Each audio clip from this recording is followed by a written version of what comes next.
ভাইয়ের প্রতি বিদ্বেষ পোষণকারী ব্যক্তি তাকে আল্লাহ সুবহানাহু ওয়া তাআলা সবে বরাতে মাফ করবেন না।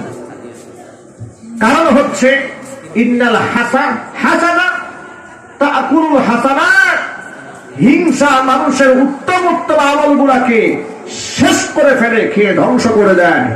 কামা তাকুলুন নারুল হাতাব, যেমন নাকি আগুন শুকনা লাকড়িকে শেষ করে দেয়। এই জন্য মনের মধ্যে হিংসা রাখা যাবে না, অপর ভাইয়ের কল্যাণকারী হতে হবে। আল্লাহর নবী বলে দিয়েছেন, লা ইউমিনু আহাদুকুম হাত্তা ইউহিব্বা লিআখিহি মা ইউহিব্বু লিনাফসিহি, ততক্ষণ তোমাদের কেউ ঈমানদার হবে না যতক্ষণ না পর্যন্ত নিজের জন্য যা পছন্দ করে অপর ভাইয়ের জন্য সেটা পছন্দ না করবে। কি সুন্দর কথা নবীজি বলে দিলেন। এর থেকে মানবতার কথা, এর থেকে মানব দরদি কথা পৃথিবীতে কোন মানবাধিকার সংগঠনের লোকেরা বলতে পারে নাই। এই জন্য কোন ব্যক্তি যদি মানবিক হতে চায় তাকে আল্লাহ নবীর সুন্নতকে অনুসরণ করতে হবে। নবীর সুন্নত যে ব্যক্তি যত মানবে সে ব্যক্তি তত বড় মানবতার খেদমতকারী হয়ে যাবে। এক নাস্তিককে প্রশ্ন করা হলো, আপনি কোন ধর্ম মানেন? জবাব দিয়ে বলে, আমি কোন ধর্ম মানি না, তবে আপনি মানবতার কাজ করি, মানবতার কল্যাণে আমি কাজ করি। মানে ওই নাস্তিক বুঝাতে চেয়েছে ধর্ম মানলে মানবতা হয় না। কিন্তু আপনারা বলেন রাসূল সাল্লাল্লাহু আলাইহি ওয়াসাল্লাম যত পরিমাণ মানবতার কথা বলেছেন, পৃথিবীর কোন মানবাধিকার কর্মী কি তা বলেছে? আর যদি বলেছে না, কেউ বলে নাই। আমার নবী আমাকে শিখিয়ে দিয়েছেন আমি পেট পুরে খাবার খাবো, প্রতিবেশী না খেয়ে থাকবে। হুজুর বলেন ওই ইমানদার হয় নাই। হুজুর বলেছেন ওয়াল্লাহি লা ইউমিন, আল্লাহর কসম ওই ব্যক্তি ইমানদার নয় যার হাত থেকে, যার জবান থেকে তার ভাই নিরাপদ না থাকে। এই সমস্ত কথা যে রাসূলুল্লাহ বললেন, সেই রাসূলের উম্মত কি সন্ত্রাস হবে? কথা বলেন। গুন্ডা হবে, মাস্টার হবে, খুনি হবে, ডাকাত হবে না, কোনদিন হবে না। এই জন্য কোরআন সুন্নাহর শিক্ষার কোনো বিকল্প নাই। আজকে যে সমস্ত যুবক ভাইরা এসেছেন, আজকে সমাজ ধ্বংস হয়ে যাচ্ছে, তার পেছনে কারণ হলো মাদক। গোটা দেশ ছেয়ে গিয়েছে, ইয়াবা যুবকদেরকে শেষ করে দিচ্ছে, গাঁজা যুবকদেরকে শেষ করে দিচ্ছে। তবে ইয়াবা, মদ, জুয়া, গাঁজা এখান থেকে নিরাপদ জোনে যদি আপনার সন্তানকে রাখতে চান, সন্তানদেরকে কোরআন সুন্নাহয় শিক্ষিত করুন।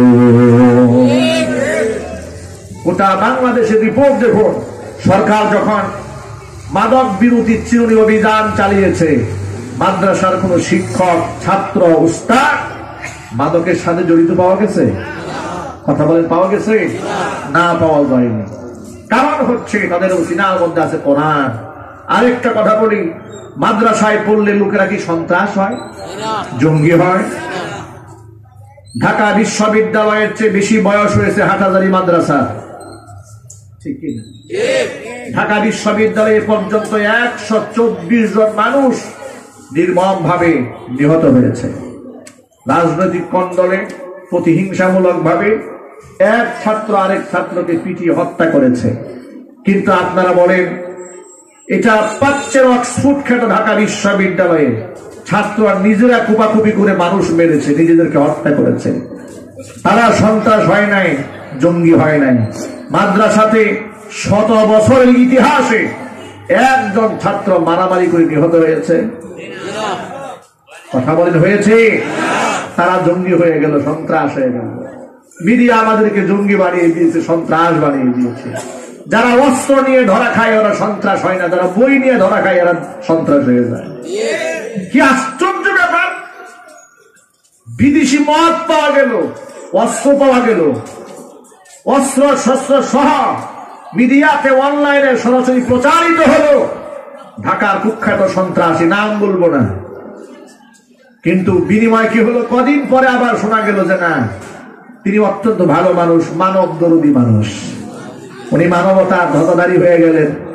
আর মাদ্রাসার ছাত্রদের ব্যাগে পাওয়া গেছে তালিমুল ইসলাম বই, ফাজাইলে আমল, ফাজাইলে সাদাকাত। ভাই সর্বনাশ হয়ে গেছে। ভাই কি সর্বনাশ হয়ে গেছে? ভাই জঙ্গিবাদের বই পাওয়া গেছে। কি আশ্চর্য ব্যাপার! ওরা আসলে চায় কি? এই জঙ্গিবাদ এটা একটা শব্দ, এই শব্দটা আবিষ্কার হয়েছে মুসলমানদেরকে নির্মূল করার জন্য, আর কিছু না। এর কোন বাস্তবতা নেই, সম্পূর্ণ ভিত্তিহীন, কাল্পনিক ভাবে দাড়ি এবং টুপি নিয়ে যেন মুসলমানরা সগর্বে মাথা উঁচিয়ে দাঁড়াতে না পারে, এটাকে কলঙ্কিত করে দেওয়ার জন্য এই শব্দ নাস্তিকরা আবিষ্কার করেছে। চিল্লায় বলতে হবে ঠিক কিনা?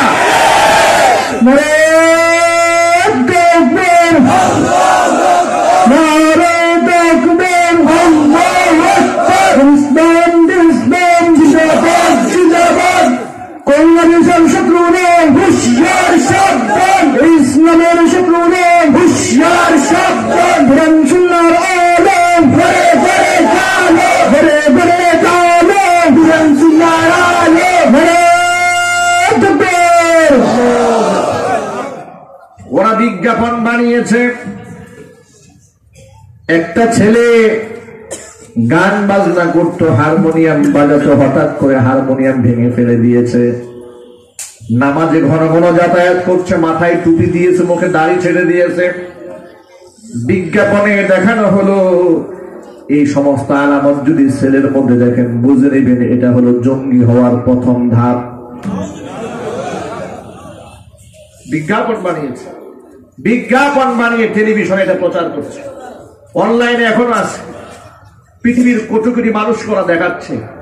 একটা ছেলে নাচ গান করতো, হঠাৎ করে গান বন্ধ করে দিয়েছে, মুখে দাড়ি রেখেছে, মসজিদে নামাজে যাচ্ছে, নাচ গান করে না, বাদ্য বাজনা শোনে না। ওরা বললো এটা হলো জঙ্গি হওয়ার প্রথম ধাপ। এর দ্বারা কি প্রমাণ করছে ওরা? ওরা প্রমাণ করছে যে অনুইসলামিক কর্মকাণ্ড থেকে একটা মানুষ বের হয়ে ধার্মিক হলেই ওদের দৃষ্টিতে ওরা জঙ্গি। কথা বলেন না কেন? ওরা চাচ্ছে তো এটা। এর দ্বারা কি হয়? যাতে করে যুব সমাজ এই আমল থেকে পিছিয়ে যায়। অধপতন হচ্ছে কেন সমাজে? দুদিন আগে যখন 14ই ফেব্রুয়ারি বিশ্ব বেহায়া দিবস গেল, কুমিল্লা থেকে মাহফিল করে ঢাকা ফ্লাইওভার যখন আমি ক্রস করছি খিলগাঁও, তখন দেখতে পেলাম রাত 2:45 বাজে ছেলে মেয়েরা মোটর সাইকেল শোনাউন দেয়। রাত 2:45 বাজে খ্রিস্টানদের কালচার লালন করে, ওয়েস্টার্ন কালচার লালন করে, অশ্লীল পোশাক পরে, মাথার চুলগুলো এলোমেলো করে দিয়ে, বয়ফ্রেন্ডের সাথে জড়াজড়ি মাখামাখি করে রাত 2টা বাজে যে মেয়েটা রাস্তায় টহল দিতে পারে মোটর সাইকেল, আল্লাহর নামের কসম করে বলি এই মহিলা নারী জাতের কলঙ্ক ছাড়া কিছু নয়। সমাজের মধ্যে অবৈধ যারা সন্তান, হারাম দ্বারা তৈরির জন্য এই সমস্ত মহিলারাই দায়ী, যারা পশ্চিমাদেরকে মডেল বানান, ইউরোপ আমেরিকাকে যারা মডেল মনে করেন, তাদের জেনে রাখা উচিত, তথ্য জানতে হবে। তাদের দেশে শতকরা যে মেয়েরা প্রথম বাচ্চা জন্ম দেয়, 48% বাচ্চা এরা হারামজাদা জন্ম দেয়। কোন মুসলমান তাদেরকে আদর্শ বানাতে পারে না। ওরা পুরুষকে পুরুষে বিবাহ করে, নারী নারীকে বিবাহ করে। নাউজুবিল্লাহ বলবেন না? জীবনের শেষ মুহূর্তে এসে বৃদ্ধাশ্রমে সময় কাটায়, কুকুরকে ওরা সাথী বানায়। পৃথিবীর প্রভাবশালী নায়িকারা কুকুরের সাথে বিবাহ বন্ধনে আবদ্ধ হয়। এগুলো আবার আমার দেশের হলুদ মিডিয়া কর্মীরা প্রশংসায় পঞ্চমুখ হয়ে প্রচার করে, প্রসার করে, টেলিভিশনে দেখায়, পত্রিকায় ছাপায়। কি খুশি তারা, কুত্তারে বিয়ে করছে। কথা বলেন ঠিক কিনা? উচিত তো ছিল ধিক্কার তোলা, উচিত ছিল গোটা পৃথিবীতে যত মিডিয়া আছে, কি মুসলিম কি হিন্দু কি বৌদ্ধ, যে মহিলাটা কুকুরকে বিবাহ করেছে সে তো মানব জাতিকে কলঙ্কিত করেছে। কথা বলতে হবে ঠিক কিনা? এগুলাকে ওরা প্রমোট করছে। কয়েকদিন আগে ভারতে এক নারী জিম সেন্টারে জিম করতে করতে পুরুষের মতো ফিগার বানিয়েছে। এটাকে প্রথম আলো পত্রিকায় এমন হাইলাইট করে প্রথম পেজে ছাপিয়ে দিয়েছে। নারী বিরাট এগিয়ে গেছে। ওরা দেখতে মনে হয় না এটা কি নারী না পুরুষ, এটা মনে হয় ভিন গ্রহ থেকে আসছে একটা। আচ্ছা, একটা নারী যদি পুরুষের মতো বডি বানায়, দেখতে কি মানুষের মতো লাগবে নাকি জানোয়ারের মতো লাগবে? এই মেয়েটা হাফ প্যান্ট পরে দাঁড়ায় আছে, বিকিনি পরে দাঁড়ায় আছে আর প্রথম আলো খুশি হয়ে গেছে। এর মানে নারীর গায়ে জামা যত খুলবে নাস্তিকরা তত বেশি খুশি হবে। বুরকা পরা নারীর পক্ষে ওরা একটা লেখা দেয় না, কিন্তু বুরকা ছাড়া নারীদের পক্ষে লেখার কোনো অভাব নাই। এর মানে ওরা ছলে বলে কলে কৌশলে ওরা ইহুদি খ্রিস্টান এবং মুশরিকদের কালচার সোনার বাংলাদেশে প্রমোট করতে চাই। চিল্লাই বলে ঠিক কিনা? যতই প্রমোট করুক না কেন কোনো লাভ হবে না। এদেশে উলামায়ে কেরাম আছেন, লক্ষ লক্ষ ওয়াজ মাহফিল হচ্ছে, কোরআনের মাহফিল হচ্ছে, তাফসীর মাহফিল হচ্ছে, আলেমরা মানুষদেরকে সতর্ক করছে। আমি আমার জওয়ান ভাইদেরকে বলবো, এখানে আমরা যারা এসেছি আমাদের ঘরের মধ্যে মা বোন তো সবারই আছে, আমাদের ইমানি দায়িত্ব রয়েছে। আমার নবী সাল্লাল্লাহু আলাইহি সাল্লাম বলেছেন, সালাসাতুন ক্বাদ হারামাল্লাহু আলাইহিমুল জান্নাহ, তিন শ্রেণীর মানুষের জন্য আল্লাহ জান্নাতকে হারাম করেছেন। এক নম্বরে হচ্ছে মুদমিনুল খামরি, যারা মদ পান করে তাদের জন্য জান্নাত হারাম। দুই নম্বর হচ্ছে ওয়াল আক্কু, যারা পিতামাতার অবাধ্য সন্তান তাদের জন্য জান্নাত হারাম। তিন নম্বর হচ্ছে ওয়াদাইয়ুসুল্লাযী ইউকিররু ফি আহলিহিল খাবাত, ওই দাইয়ুস পুরুষ নিজের পরিবারের মধ্যে অশ্লীলতা থাকার পরেও দেখেও দেখে না, বুঝেও বুঝে না, শুনেও শুনে না, এমন পুরুষ সমাজে আছে না? না,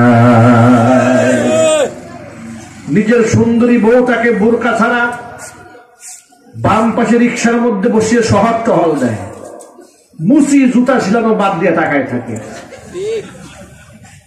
রিক্সা চালকের শরীর গরম হয়ে যায়, টেম্পার গরম, রিক্সা টানের গতিগত প্রাইভেট কার ওভারটেক করতে চায়। মাঝে মাঝে আমি গাড়ি ড্রাইভ করি, যদি ইমার্জেন্সি কোনো প্রয়োজন হয় আমি নিজে ড্রাইভ করি।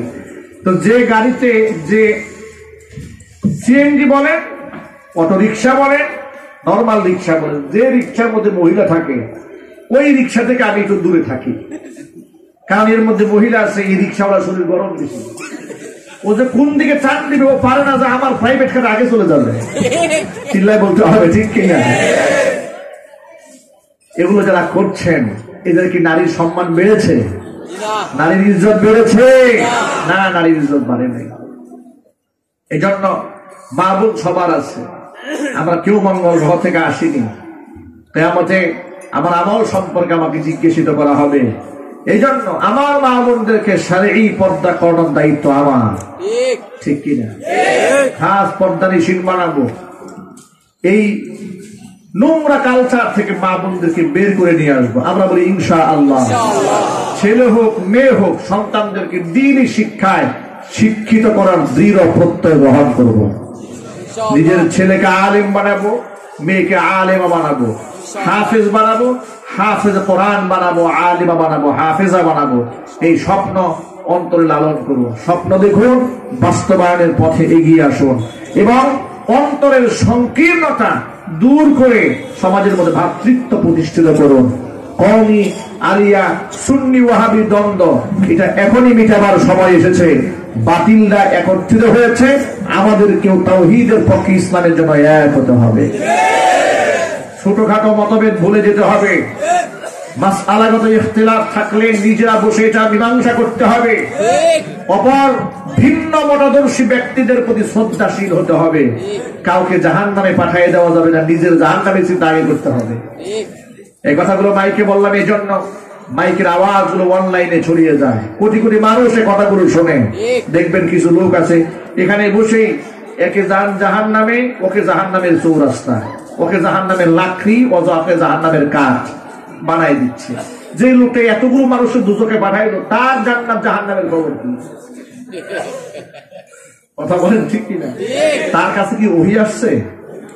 হাদিস শরীফের মধ্যে সেটা শোনেন, আল্লাহর নবী সাল্লাল্লাহু আলাইহি সাল্লাম বলেছেন, এমন অনেক ব্যক্তি আছে সারাটা জীবন ভর অপকর্ম করেছে, কিন্তু তার তাকদীরে জান্নাত লেখা। মৃত্যুবরণ করার আগে ওই ব্যক্তি জান্নাতি আমল করা শুরু করে দেবে, আর ওই জান্নাতি আমলের বিনিময়ে ব্যক্তি জান্নাতি হয়ে যাবে। আবার এমন কিছু ব্যক্তি আছে যার কপালে জাহান্নাম লেখা, সারা জীবন ভর ভালো আমল করেছে, মরার আগে দিয়ে হঠাৎ করে মেজাজ খারাপ হয়ে গেছে, মনে করেন শরীরের মধ্যে রোগ হয়েছে আর আল্লাহরে গালি দেওয়া শুরু করছে, যে সারা জীবন দিলাম তোমার সেজদা, তুমি দিলে আমার ক্যান্সার। এরপরে দিল আল্লাহকে সে একদম সেই রকম বকা, গালি দিয়ে দিল, ইমানটা হারিয়ে ফেললো। এই অবস্থায় মরলে জাহান্নামী হয়ে গেল। এজন্য ইমান নিয়ে বেঁচে থাকা কিংবা ইমানের সাথে জন্ম নেওয়ার মধ্যে ক্রেডিট নাই, ইমান নিয়ে মরার মধ্যে হচ্ছে কৃতিত্ব। কথা বলতে হবে, ঠিক কিনা? হাদিস শরীফের মধ্যে ইন্নামাল আমালু বিল খাওয়াতিম, শেষ ভালো যার সব ভালো তার। এই জন্য আমরা যারা এখানে এসেছি আমাদের সবার আমলে কম বেশি গুনাহ আছে না নাই? আরো জোরে বলা আছে না নাই? আজকে থেকে আমরা পবিত্র হয়ে যাবো ইনশাআল্লাহ। দেখুন মৃত্যু আমাদের কতটা কাছে, কতটা নিকটতম, অথচ আমরা মৃত্যুকে সব সময় দূরে ঠেলে রাখি। আজকে আপনারা শুনেছেন এই যে মাইকের যিনি অপারেটর, মাইকতে বিদ্যুতের শক খেয়ে তিনি ইন্তেকাল করেছেন। আল্লাহ পাক গাছ থেকে পড়ে তিনি মারা গিয়েছেন। আল্লাহ সুবহানাহু ওয়া তাআলা তাকে মাফ করে দেন। পৃথিবী এই সমস্ত দৃশ্যগুলো আমাদের চোখের সামনে আমরা প্রতিনিয়ত দেখছি। বরিশালে বরের বাড়িতে অলিমার অনুষ্ঠান, বরের বাড়িতে বিবাহের অলিমা, কনের বাড়ি থেকে অসংখ্য লোকরা এসে এরকম প্যান্ডেল সাজানো হয়েছে। তারা খানা খেতে বসেছে, খানা খেতে বসে শুনতে পেলেন যে বরের অলিমাতে খানা খেতে বসলাম, সেই বর ইন্তেকাল করেছে। গায়ে হলুদ, গায়ে হাতে রং, এগুলো নারীর শুকায় নাই এখনো, মেহেদির রংটা মাত্র দেওয়া হয়েছে। এই অবস্থায় স্বামী ইন্তেকাল করেছে। পৃথিবী কতটা নির্মম আর নিষ্ঠুর, আর এই নিষ্ঠুর পৃথিবীটার জন্য আমরা কত দৌড়াচ্ছি। আলহাকুমুত তাকাসুর হাত্তা যুরতুমুল মাকাবির, প্রাচুর্যের অহংকারে, আমাদের প্রতিযোগিতায় আমরা পরকালকে ভুলে গিয়েছি, আমার আখিরাতটা গুছাতে ভুলে গিয়েছি। মানুষ কিয়ামতে আল্লাহকে বলবে লাউলা আখরতানি ইলা আজালিন করিব ফাআসসাদদাকা ওয়া আকুম মিনাস সালিহিন, আল্লাহ কিছু সময় আমারে কেন তুমি দিলা না? এত সম্পদ পাহাড় প্রাচুর্য রেখে আসলাম, একটুখানি সময় যদি আমাকে দিতা, সব তোমার রাস্তায় দান করে দিতা। তুমি সেই সময়টা আমাকে দিলা না। সময় কার কখন আসবে আমরা কেউ জানি না। সুতরাং আসুন আমরা তওবা করি, একে অপরকে ক্ষমা করতে শিখি, ভালোবাসতে শিখি। আল্লাহ সুবহানাহু ওয়া তাআলা সেই তৌফিক আমাদের সকলকে দান করুন। জোরে বলেন আমিন। সম্মিলিতভাবে দ্বীনের রজ্জুকে আমরা আঁকড়ে ধরে রাখতে পারবো ইনশাআল্লাহ। যদি বলুন না পারবো ইনশাআল্লাহ। আমরা কাউকে শত্রু মনে করব না, একে অপরকে ভাই মনে করব। নবী করিম সাল্লাল্লাহু আলাইহি ওয়াসাল্লাম বলেছেন মুসলিমুনা কা জাসাদিন ওয়াহিদ, পৃথিবীর সব মুসলমানরা একটা দেহের মতো, একটা বডির মতো। আমার কোন ভাই যদি কোথাও আক্রান্ত হয়, আমার কলিজার মধ্যে আঘাত লাগতে হবে, ঠিক কিনা? আল্লাহ সুবহানাহু ওয়া তাআলা আমাদেরকে ঐক্যবদ্ধভাবে কাজ করার তৌফিক দান করুন। সকলে জোরে বলুন আল্লাহুম্মা আমিন। এতক্ষণ পর্যন্ত যে কথা আপনাদের সামনে উপস্থাপন করেছি, সবার আগে আমাকে, আমার ভাইদেরকে, মা বোনদেরকে, সকলকে আল্লাহ পাক আমল করার তৌফিক দান করুন। আমিন। ওয়া আখিরু দাওয়ানা আনিল হামদুলিল্লাহি রাব্বিল আলামিন।